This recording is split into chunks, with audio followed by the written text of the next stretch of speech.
Hello friends, स्वागत है आपका आपके ही YouTube channel Scary Night Express में। फ्रेंड्स, आज हमारी एक्सप्रेस जर्नी में एक ऐसी कहानी है जो हमारे रोंगटे खड़े कर देगी। तो चलिए चलते हैं अपनी नई कहानी की ओर, जिसका नाम है शैतान की दुल्हन।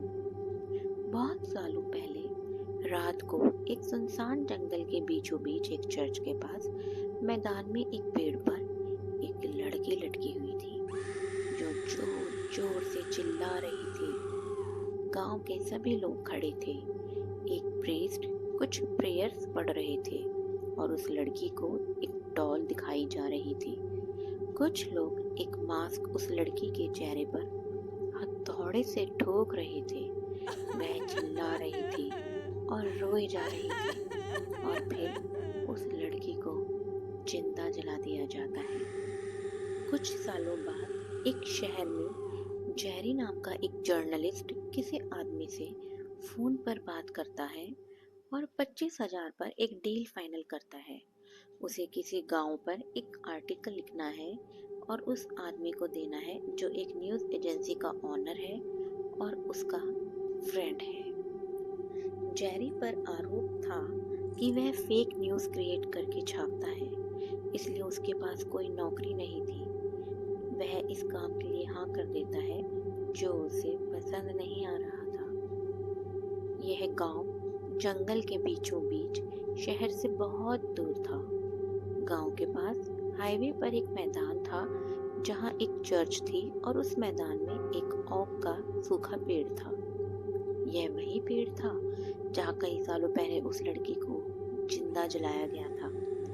जैसे ही वह उस मैदान में जाता है, उसे अजीबोगरीब फुसफुसाहटें सुनाई देने लगती हैं। तभी दूसरा आदमी जो जेरी को उस स्थान के बारे में गाइड कर रहा था, वह उसके पास आता है और उसका ध्यान उस फुसफुसाहट से हटाता है। जेरी उस पेड़ के पास जाता है तो पेड़ के नीचे उसे एक डॉल मिलती है। वह उसके बारे में उस आदमी से पूछता है तो वह उसे गुड लक डॉल कहता है, जो पूरे गांव में खेतों में लगाई जाती है। जेरी अज्ञानतावश मजाक मजाक में उस डॉल को पैरों से कुचल देता है। उस डॉल का फेस आधा टूट जाता है। वह उस मैदान की, पेड़ की और डॉल की कुछ पिक्चर्स लेता है और वहां से चर्च के फादर से मिलकर चला जाता है। रात को होटल जाते वक्त हाईवे पर उसे एक लड़की दिखाई देती है। उसे बचाते हुए उसकी गाड़ी जंगल में पेड़ से टकरा जाती है। वह उस लड़की के पीछे पीछे जाता है। वह लड़की उसी मैदान में पेड़ के पास जाकर घुटनों के बल बैठकर प्रेयर करने लगती है।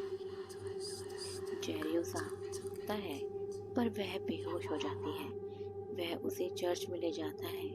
फादर उस लड़की को पहचान लेते हैं क्योंकि वह उनकी भतीजी एलिस है और वह जन्म से गूंगी है। जेरी शॉक्ड हो जाता है कि वह थोड़ी देर पहले बोल रही थी। फादर एक डॉक्टर को बुलाते हैं जो एलिस का इलाज करती है और उसे बिल्कुल ठीक बताती है। जेरी रात को होटल जाता है और अपने फ्रेंड से एलिस के बारे में सारी बात बताता है। ये फ्रेंड वही न्यूज़ एजेंसी का ऑनर था और इस न्यूज़ के लिए 50,000 रुपए की डिमांड करता है। सुबह एलिस चर्च में मदर मैरी की मूर्ति के सामने प्रेयर करती है और सभी के सामने उसे विस्पर सुनाई देती है। वह चर्च से निकलकर ठीक उसी पेड़ के पास जाकर खड़ी होती है जहाँ उसे मैरी दिखाई देती है। वह सभी को बताती है और कहती है कि मैरी के पास उन सब के लिए मैसेज है। मैरी आप सबका विश्वास चाहती हैं और आपका मंगल चाहती हैं। इसके लिए आपको अपनी आत्माएं उनको समर्पित करनी पड़ेंगी। जर्नलिस्ट इन सभी की फोटोज खींच रहा था। एलिस को विस्पर सुनाई देती है। वह एक अपंग बच्चे को कहती है कि चलो। वो व्हील चेयर पर बैठा था। वह बच्चा उठकर चलने लगता है। सभी लोग खुश होते हैं और पेड़ के आगे झुककर धन्यवाद करते हैं मैरी का। टीवी पर न्यूज़ टेलीकास्ट हो जाती है। उस पेड़ को एक धर्म स्थल में बदल दिया जाता है।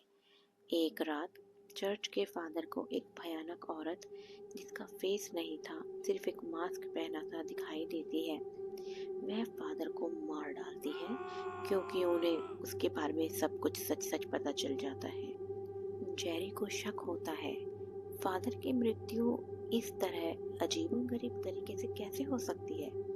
वह डॉक्टर के साथ मिलकर चर्च के पुराने रिकॉर्ड्स चेक करता है तो उसे भी सब सच्चाई का पता चल जाता है। चुड़ैल और शैतान की दुल्हन थी मैरी एन लोर। उसके पास जादुई शक्तियां थी। वह बीमारों को ठीक कर सकती थी। वह कहती थी कि वर्जिन मैरी उसके माध्यम से बोलती हैं। अगर गांव वाले अपनी आत्मा को उसे समर्पित कर देंगे तो वह सबको ठीक कर देगी। लेकिन गांव वालों को उसकी सच्चाई का पता चल जाता है कि वह शैतान की पूजा करती है और शैतान की दुल्हन है।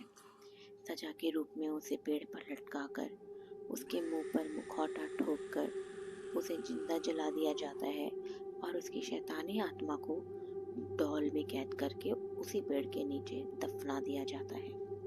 रात को धर्म स्थल पर एलिस सभी से उसी शैतान मैरी को अपनी आत्मा समर्पित करने के लिए कहती है, पर जेरी सही समय पर आकर प्रेयर्स रोक देता है। मैरी सबके सामने अपना खौफनाक रूप दिखाती है।